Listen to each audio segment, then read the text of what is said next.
I've always regretted for half a century now that when I first saw these documents, or when I first had documents in my top secret safe in the Pentagon that demonstrated that the president was misleading Congress and the public and lying to them about both the circumstances of what was happening and what they were doing, what they planned to do, the prospects of their doing that, which were very grim, and the provocative actions that CIA was undertaking at the orders of the president to get us into war. I have to be very regretful that I didn't do what I could have done, and that was tell the truth to Congress with documents that would undercut the lies they were being told. If I have little doubt that there are such contingency plans for immediate execution lying in safes in the national security apparatus right now, because that's what these people do when a president wants to go to war. And President Donald Trump has made no secret for years of his desire to go to war, in fact, with Iran. In fact, it was reported that in mid-November, around 15th or 16th, the president was in a very fiery meeting with his top military and civilian aides and had to be dissuaded from all-out unprovoked attacks on Iran. That was just in November. That didn't rule out a provoked attack. And as I say, from my own experience, when a president wants war with a country, as in Vietnam or later Iraq, it doesn't take the Pentagon or the CIA or anyone long to come up overnight with plans for getting that underway, justifying it apparently, and making it supposedly a legitimate response.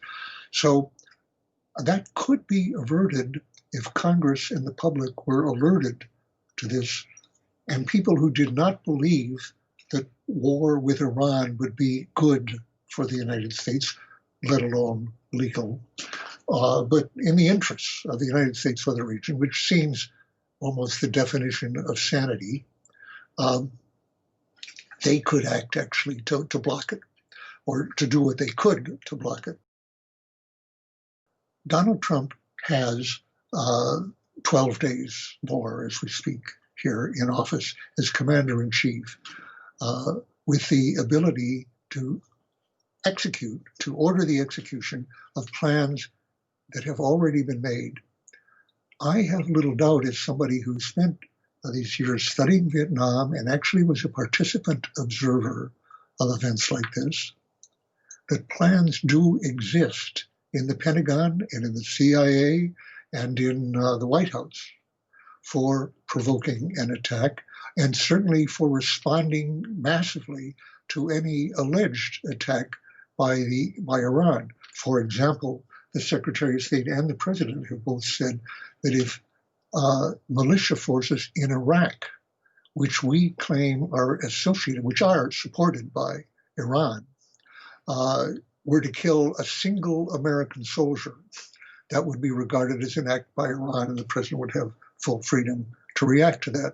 Now, that could happen any day. Iran might or might not be involved, but the president could interpret that as the time to carry out plans that are actually in existence. What I'm saying now is somebody who's sat in that position in the Pentagon, that if somebody, perhaps at my old desk in the Pentagon near the Assistant Secretary's office, in the Assistant Secretary's suite, knows of plans to provoke, and especially orders to provoke actions by taking covert, aggressive, or in some cases legitimate action, but such as to evoke a violent response of some sort, or a response from Iran that we could interpret as aggressive. This is the time, and this is the challenge right now to every insider and to them who has access to this information. My message to them is, don't do what I did. Don't wait till the bombs are falling and thousands more have died. Don't resign now, as some are doing. Instead, as insiders, tell the truth. leak, expose, reveal, testify with documents while you now have access to the documents, not after you've resigned and no longer have documents to uphold. Follow your oath to the Constitution by revealing those information that Congress should have, as Congress by Constitution, Article 2, Section 8, should be the one to decide on war and peace. And that has been eroded. That constitutional responsibility has just been neglected now for decades and more. This is the time to begin to restore that responsibility, because we have a president who clearly has contempt for the Constitution, for any limitations on his powers, and for the Congress itself, where he has actually invoked mob rule to intimidate the Congress into keeping him in power in an election after an election that he lost. There couldn't be a more urgent time than for Congress to reassert its powers over war and peace. So this is a time when the people who would reveal these dangerous plans and delusional plans would be doing their most patriotic act of their lives, very possibly, certainly up to them, and obeying their oath to protect. And it's the president's oath to protect, but their oath to support and defend the Constitution. And they would be doing it in a way that their colleagues who are keeping those secrets and obeying this president loyally, whatever he says and whatever he does, and keeping their silence about lies and criminal actions, they are not upholding that oath. To reveal the truth, to be a whistleblower, would be doing so and should be regarded as the highest patriotism. Iran has a very large and effective army for defense, not for offense. In fact, Iran hasn't been involved in an offensive war for a very long time. They are much larger in their population and their terrain and their much larger than Iraq. I believe that war with Iran, if it really involved an attempt, for example, to destroy their nuclear installations and their military with ground operations, as well as air, would involve us in a war that was larger, longer, and more disastrous than Vietnam, Iraq, and Afghanistan combined, all of those, and would not lead to any, there would be no justification for it. It would be a war, a crime against the peace for the United States, but in terms of our interests, it would involve us for a decade and more in a conflict with no justification, enormous cost in lives, and no benefit to anyone except arms makers, actually, which would benefit from it. The president might well believe that his objective of preventing the new Biden administration from reversing his decision to get out of the Iran treaty, the nuclear treaty, and going back to that treaty, could be blocked by his even a small war, even just a single attack, which might or might not lead to Iranian reprisal in an escalating exchange, but that even that would so poison the possibility of negotiation with Iran that there would be no return to the Iran treaty, which rescinded really their ability to produce nuclear weapons for at least a decade.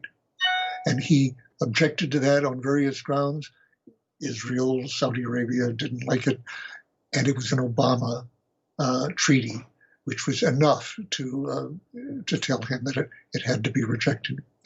And so I think he might very well have in mind the idea of an action that will simply, quite literally, strengthen hardliners in Iran who do not believe in negotiation and prevent the possibility of returning to that treaty. And the people who Biden has appointed now already include people who negotiated that treaty. That's an advantage in itself, that they know what it involves and how to return to it quickly. But it also makes the situation very urgent. He knows that. Israel knows that. Saudi Arabia knows that. And that means they have 2 weeks left to block that, to poison that. Could this president be so delusional as to imagine that a war with Iran would be in the interests of the United States or the region or the world, or even in his own self-interest, facing only a dozen more days in office? Well, the events of last Wednesday in the Capitol, and really of the last couple of months since the election, I think answers that question. We do have a president who is capable of being that delusional. And strictly speaking, he wouldn't be the first. I mean, the notion that Vietnam, continuing that, was in our interest for 10 years, or Afghanistan for 20, now 19, or Iraq, were delusional, really.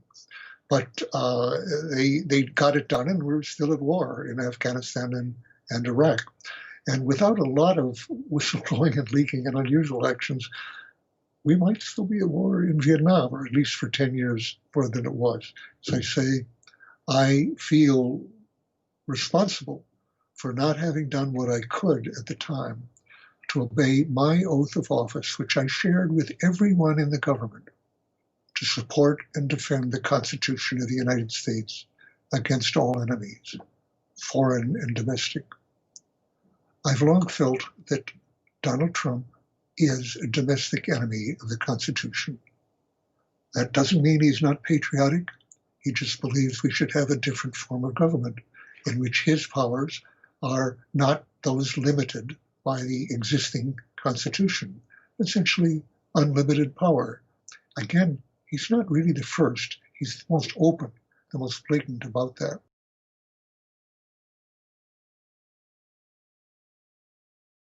So this period then of an incentive and a capability of launching armed hostilities first against Iran is a reality. And where I come into this is, I've been through this before. I was a participant. I take responsibility for that.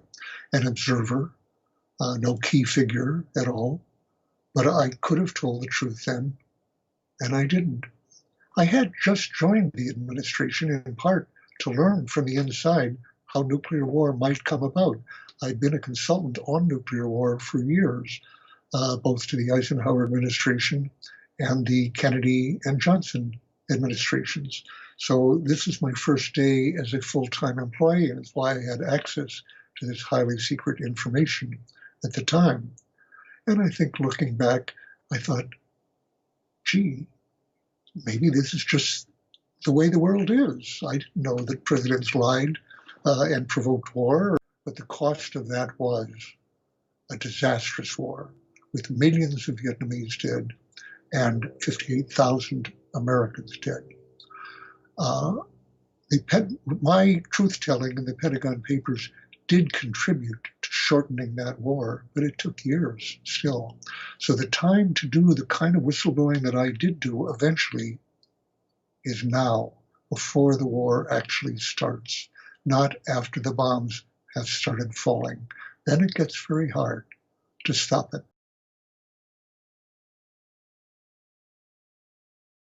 In the first war of liberation, national liberation, against an empire, a liberal empire, a democratic empire, and the world's largest and richest at that time, we thought of ourselves as having an anti-imperial tradition, but the reality is for a long time now, certainly no later than the end of World War II, we have acted as an empire, thinking that we had the right, as we had the power, to overthrow regimes that weren't following our own directives or our own interests. Regime change wars, that essentially defines empire. The notion that you have the right to act on the capability, covert activity, capability, to decide who governs, who shall rule, who shall live, and who shall die in other countries. We should turn away from that, come home from that dream and reality of empire, and live and work toward a world that doesn't exist now, a world that respects international law, and a world of order that is not simply ruled as a whole by Washington, something that the latter will never be accepted by many people in the world. And these efforts arouse resistance that leads to disastrous wars. The government will always have secrets, and there are secrets that deserve to be kept. Total transparency is not possible in the world as it exists. That's not the issue.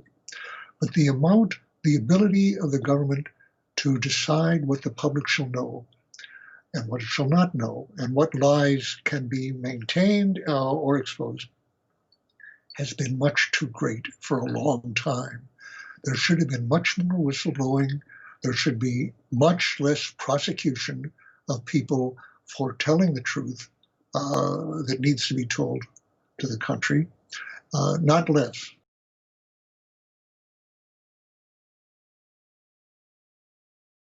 My first day as a full-time employee for the Pentagon, for the U.S. Department of Defense, was August 4th, 1964. A very historic day because it began with a flash cable saying that our destroyers in the Tonkin Gulf, offshore North Vietnam in the South China Sea, were under attack at night, as had happened in daytime 2 days earlier on August 2nd. During the day, our one destroyer had been attacked by patrol boats from North Vietnam. The President had not responded to that attack because he knew that the attack had been provoked by covert, that is, denied, clandestine raids that we were controlling by patrol boats against the North Vietnamese coast, totally illegal, aggressive. And the purpose of those in the view of the number 2 man in the State Department, George Ball, the Undersecretary, was that our destroyers were there to provoke an attack on themselves, actually. And others thought that as well. That's not entirely clear whether that was the only purpose, but the provocation was there. And for that reason, President Johnson chose not to respond. 2 days later, when as by coincidence, I was just joining the Defense Department, the word was quite plausibly that again we were under attack in the Tonkin Gulf, 2 destroyers now. It was plausible because again there had been a provocative raid against North Vietnam the night before. And the North Vietnamese were known to associate our destroyer patrols with those covert raids, torpedo boats, destroying, sabotage, shelling, doing various things. So again, it would have been provoked if there was an attack. The president now this time was determined to show that he was as forthright in his use of force as his rival in the campaign for the presidency that year, Senator Goldwater, who was a Major General Reserve in the Air Force. And Goldwater was calling for immediate attacks, full-scale attacks on North Vietnam, and even the use of nuclear weapons, and for a wider war. And Johnson was taking the attitude that that was absolutely against his intention. That was false. I was coming into a government that was cocked to go to a full-scale attack under President Johnson after the election. He wanted to present himself in '64 as a real alternative. In fact, the Goldwater campaign was based on a choice, not an echo. And in effect, the Democrats were saying, that's right, it's a real choice. And that was false with respect to Vietnam, because in fact, either side was going to go to a wider war in Vietnam. So the electorate was being totally misled. And in what amounted to a referendum on foreign policy, very unusual in a presidential campaign, the public rejected the Goldwater position in an unprecedented landslide for a president who was in fact preparing, with my help now at a lower level, to carry out the Goldwater policy, not quite as aggressively as the Air Force general would have, but basically the same policy. So that night, by the time of that night, after those events, we had been told in the Pentagon that the Commodore of the two destroyers there was now extremely doubtful about the earlier reports. He said, over-eager sonar man may have mistaken the beat of the ship's propellers against the waves for incoming torpedoes.